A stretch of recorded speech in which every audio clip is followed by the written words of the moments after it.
But he mentions so with some positive, it's best to examine the opposite. And the opposite of ardor is inertia. And it's not physical inertia, but moral and spiritual inertia. It's yielding to the inclination to turn from the skillful to the unskillful, or the less skillful. In some translations, this affliction is known as laziness, but that suggests simply the absence of energy, whereas this mental event includes something more than that.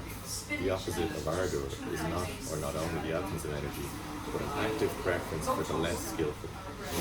Inertia seems a more adequate translation because in one sense, inertia means no energy at all, like laziness, but in another sense, it means energy rolling blindly down the line of least resistance.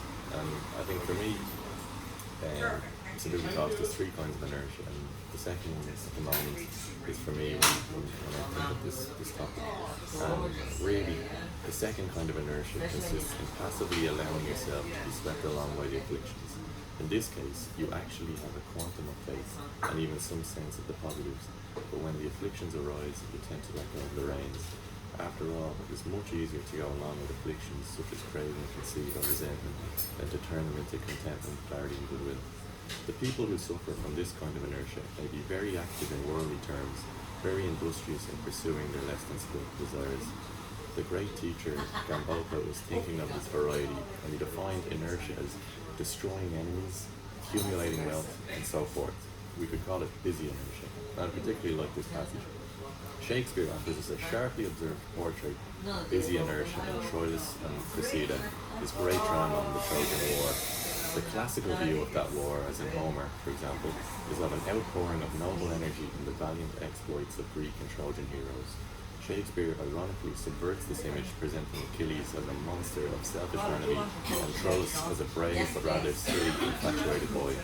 Watching the intrigues and posturing of the heroes, Shakespeare's comic rogue Thersites sourly but accurately derides their doings as nothing but war and lechery.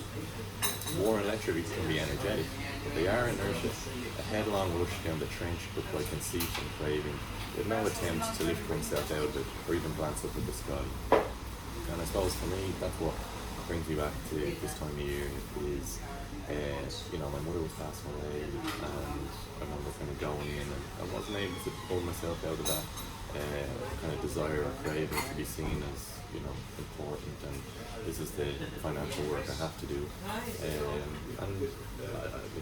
that's why I kind of come back to this picture of the country tree. It's that at a time when I was longing for connection, this is what was needed. But it was an effort, a real effort for me to kind of push into this direction, to move towards connection, whereas it'd still be so easier, but there's just more to come to the path I took, was to just go back in and head down and, look at the hill, and just, it was craving for, respect or whatever it might be. So, in some translations, this affliction is called laziness, but that suggests simply the absence of energy, whereas this mental event includes something more than that. The opposite of ardor is not only the absence of energy, but an active preference for the less skillful. Inertia seems a more adequate translation because in one sense, inertia means no energy at all, like laziness, but in another sense, it means actively energy rolling blindly down the line of least resistance. As an affliction, inertia is thus energy in pursuit of the bad, or perhaps just the mediocre.